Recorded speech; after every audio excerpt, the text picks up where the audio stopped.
আজকে আমি কাসকে মাছ আলু আর বেগুন দিয়ে রান্না করব। আলু কেটে নিয়েছি আর বেগুন কেটে নিয়েছি আর মাছটা ধুয়ে নিয়েছি ভালো করে। আমি এবার লবণ হলুদ মশলা মাখিয়ে নেবো, মানে মাছটা আমি কাঁচা রান্না করব।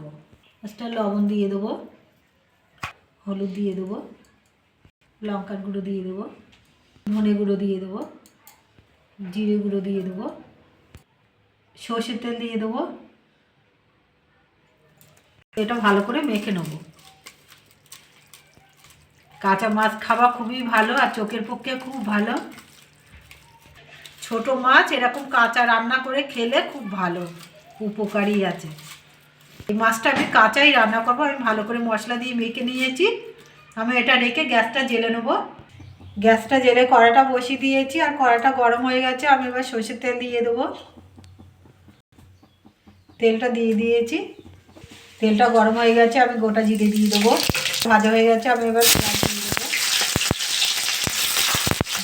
পেঁয়াজ আর কাঁচা লঙ্কা দিয়ে দিয়েছি, এটা একটু ভেজে নেবো।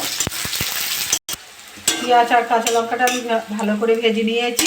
এবার আলু আর বেগুনটা দিয়ে দেবো।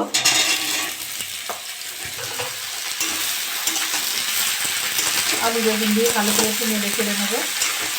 বেগুনটা আলুটা নেড়ে চেড়ে একটু ভাজা করে নিয়েছি। আদা রসুন বাটা 1 চামচ দিয়ে দেবো, নেড়ে চেড়ে নেবো। এবার মশলা দিয়ে দেবো, হলুদ দিয়ে দেবো, লঙ্কার গুঁড়ো দিয়ে দেবো, ধনে গুঁড়ো দিয়ে দেবো, জিরে গুঁড়ো দিয়ে দেবো, স্বাদ মতো লবণ। টমেটো কেটে রেখেছি, এটা দিয়ে দেবো। ভালো করে কষে নেবো। ভালো করে কষে নিয়েছি। গরম জল করে নিয়েছি, গরম জলটা দিয়ে দেবো। গরম জলটা দিলে তরকারির স্বাদটা ভালো হবে আর এমনি তাড়াতাড়ি রান্নাটা আমার হয়ে যাবে।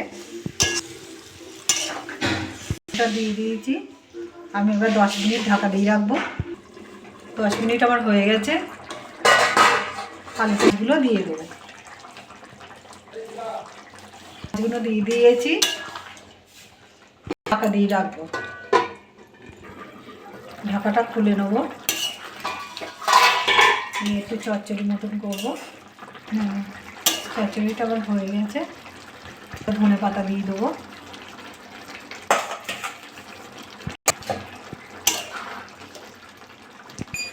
তরকারিটা আমার হয়ে গেছে, আমি এবার নামিয়ে নেবো।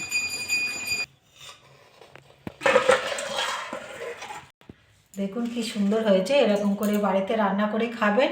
খেয়ে ভালো লাগলে আমার চ্যানেলটাকে লাইক করবেন, শেয়ার করবেন, কমেন্ট করবেন, সাবস্ক্রাইব করবেন। ধন্যবাদ।